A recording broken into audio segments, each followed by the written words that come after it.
my name is Claire Parkinson, and I'm a scientist here at NASA's Goddard Space Flight Center in Greenbelt, Maryland. And I'm going to be speaking with you today about some of the ways in which math is used for our analyses of satellite data. When I was a child, my favorite subject was always math, so I'm really pleased to be able to speak with some math students today. NASA, in addition to the magnificent things it's doing with outer space studies and magnificent things with humans in space, also does a lot of Earth sciences. We have 17 Earth-observing satellites in orbit as of May of 2013, and more now because some others have been launched. But all these satellites are collecting data about the Earth, and they're collecting data about all sorts of different elements of the Earth. Collecting data about hurricanes and volcanoes and sea surface temperature and phytoplankton in the oceans and sea ice and land ice and atmospheric chemistry, all sorts of things. Every one of them requires math in order to analyze the data. My specialty is sea ice. We have specialists in Goddard on all those different topics. Mine is sea ice, and so therefore I'm going to use sea ice today to illustrate what we're doing with math in the satellite data analyses. But the math is being used in all those other topics also. So a lot of satellites going around, and as they go around, they collect data.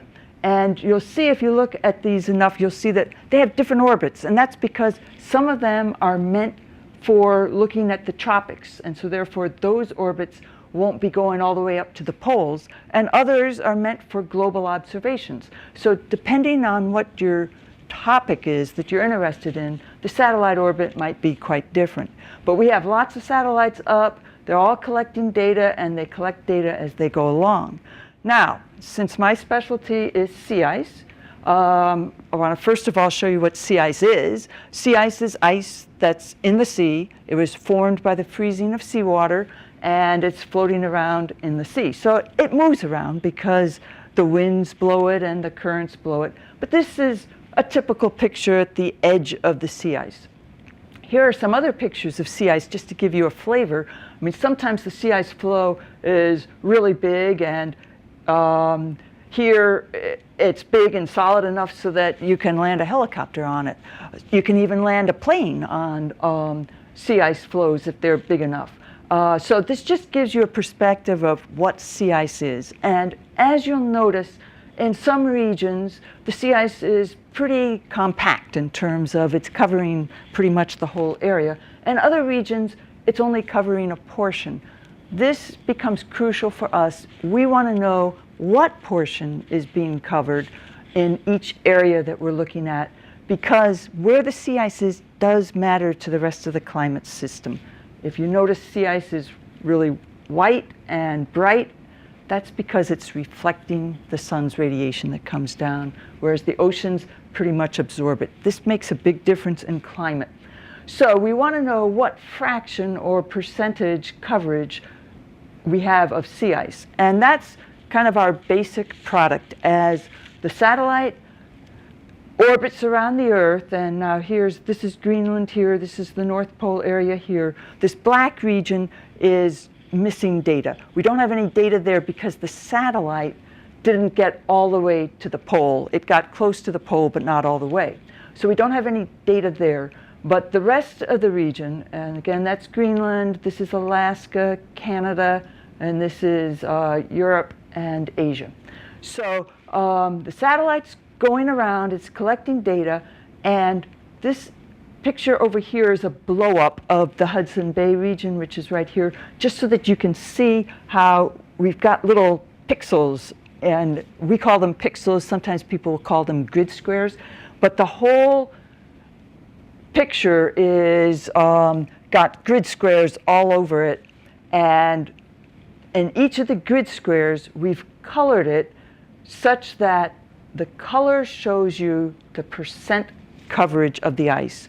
And the term for percent coverage of the ice is sea ice concentration. We're going to use that term over and over in the next several slides. So sea ice concentration just means the percent areal coverage of the sea ice.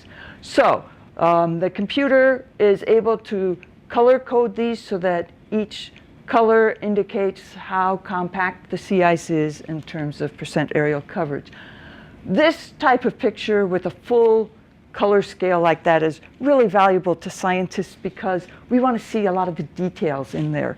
However, a lot of people get confused by all those colors, and so they much prefer when we change the color scale so that it only goes from blues and whites. So white would be pretty much 100% covered by sea ice, and the deeper blues is less and less sea ice coverage. So I'm going to use a lot of these pictures. And what we get the computer to do, this is November of 1978 results, and I use that to start out with because that's the beginning of our long-term record of sea ice coverage.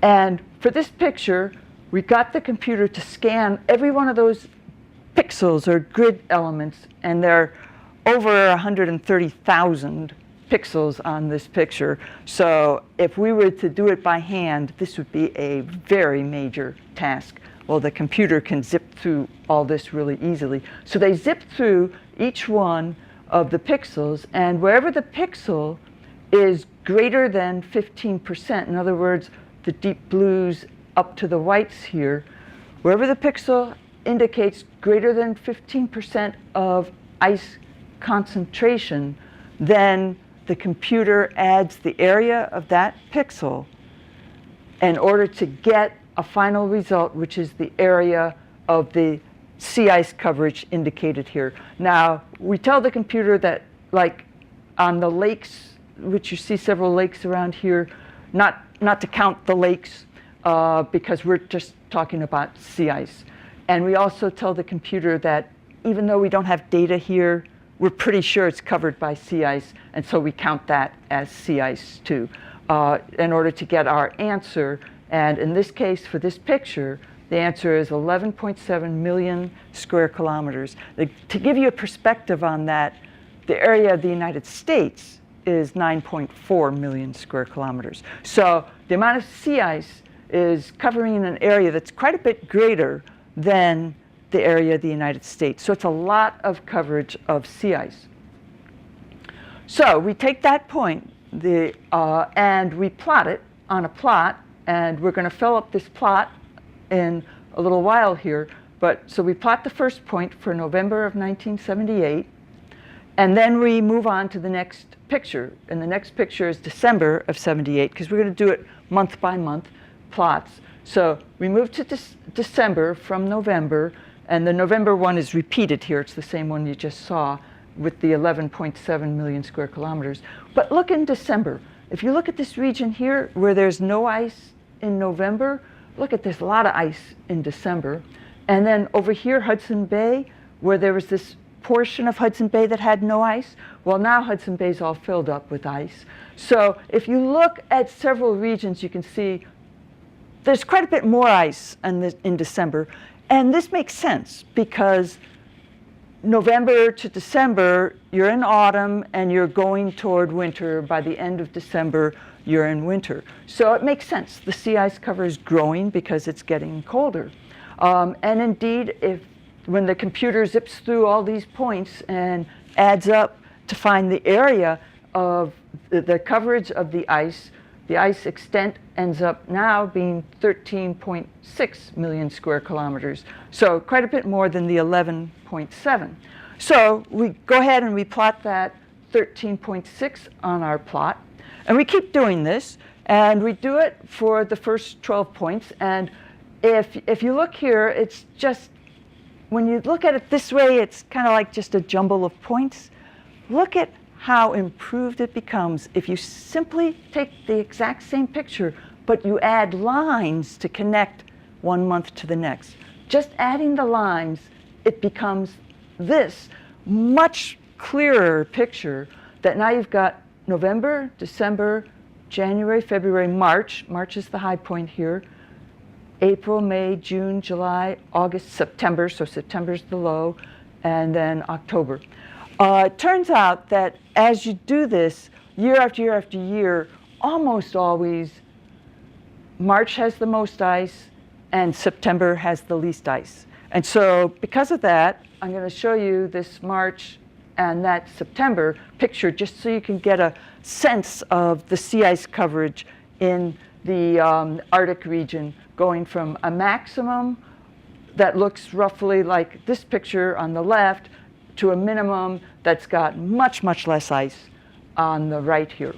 So that's maximum to minimum. And then other things you can see in this picture would be, if you think about like the latitudes of where the ice is, you see that it's going up pretty high latitudes without ice in this region just to the west of Scandinavia.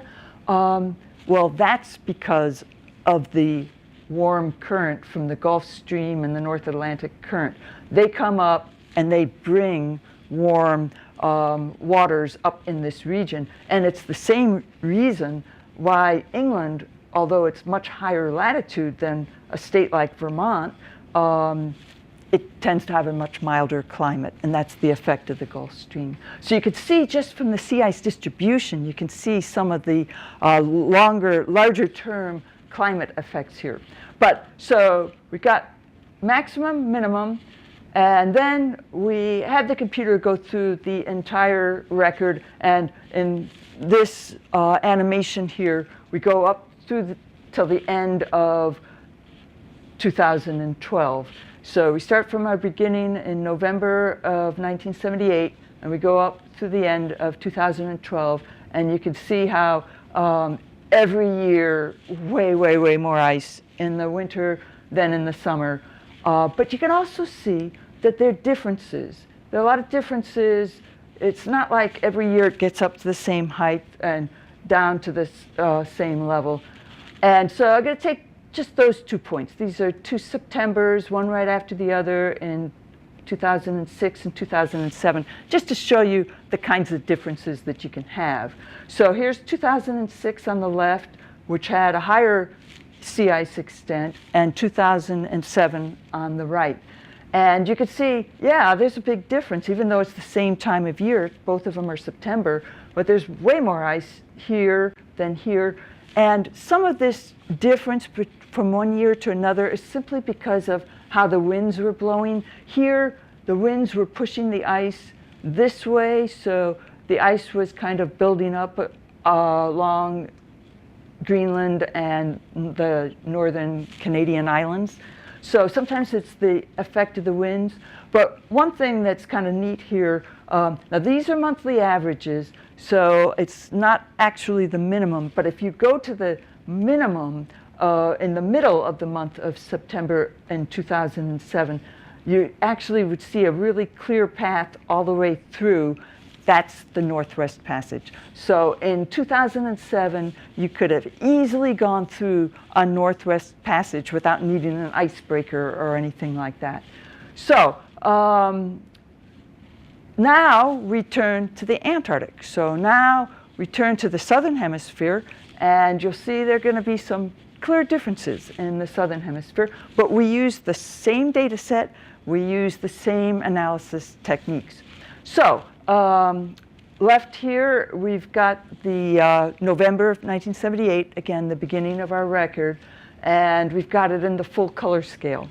On the right, we've got the blue-white color scale. So they're both showing the same information. It's just that the full color scale really gives you many more details, but the blue-white color scale is perfectly good also. And we have the computer, again, scan through every single pixel here, and it comes up now with an extent of 15.8 million square kilometers.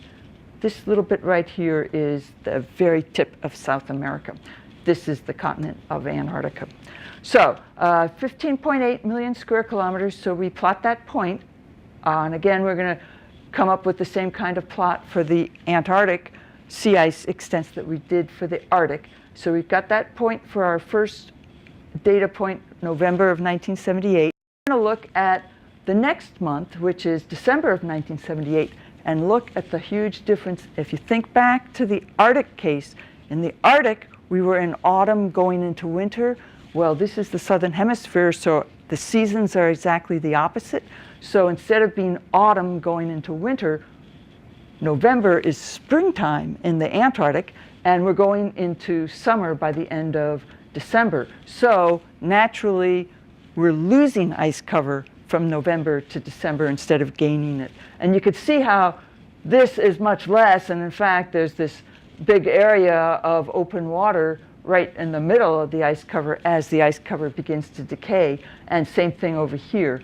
But you could, if you look around the edges too, you could see like in this region here, much more ice there than by the end, in the December picture.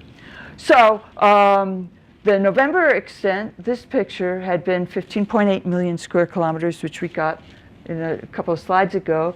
And now this one, which we can see is much less. And when the computer does its calculations, it comes out 10.4 million square kilometers. So we go ahead and plot the 10.4 million square kilometers.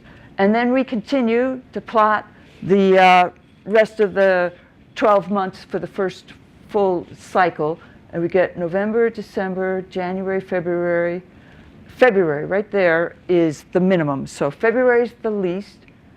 March, April, May, June, July, August, and September is the most. So, and then October starts to come down again. So now February is the least, September is the most, because we're in the southern hemisphere and our seasons are reversed. So here's the picture of February for 1979. Way, way, way less ice than at the end of their winter, which is September. So southern hemisphere winter, way more ice. And in fact, the southern hemisphere winter has even more ice than the northern hemisphere winter. And this is partly because in the southern hemisphere, the ice can keep expanding outward. It doesn't have all these continents that are kind of confining it like the Arctic does. If you think back to the Arctic picture, the central Arctic region is surrounded by, or largely surrounded by, North America and Greenland and Europe and Asia. So it can't keep going out like the Antarctic ice can. So that's part of the reason why the Antarctic ice has more at the end of their winter than the Arctic does at the end of their winter. So we proceed, have the computer get all the points again and again. Every year, way more ice in the winter, which now for the Antarctic is the July, August, September time frame, and way less ice in the summer, which is more like the February time frame. So that's the plot there then for the monthly average Antarctic sea ice extents for this period of this satellite record. And so now we've got these two. We've got the Arctic here, and we've got the Antarctic here, and we've got great records of the monthly average sea ice extents in both. But for a scientist, that's not enough. You don't want to just have a picture showing the plot of it. You want to be able to come up with a number to say, how has it changed? And so in the next two videos, I'm going to be showing you how we come up from these two maps, how we come up with a final number of how the sea ice covers have changed over this time period. So that's for the next two videos. And so I close here by saying that I really appreciate Nick DiGirolamo for helping me with the images and plots. I've listed the primary data sets that I used here, and I really appreciate Jay Friedlander and Britt Griswold for doing the filming today, and also want to mention that Sally Smith's the person who instigated this project at the beginning. So thank you.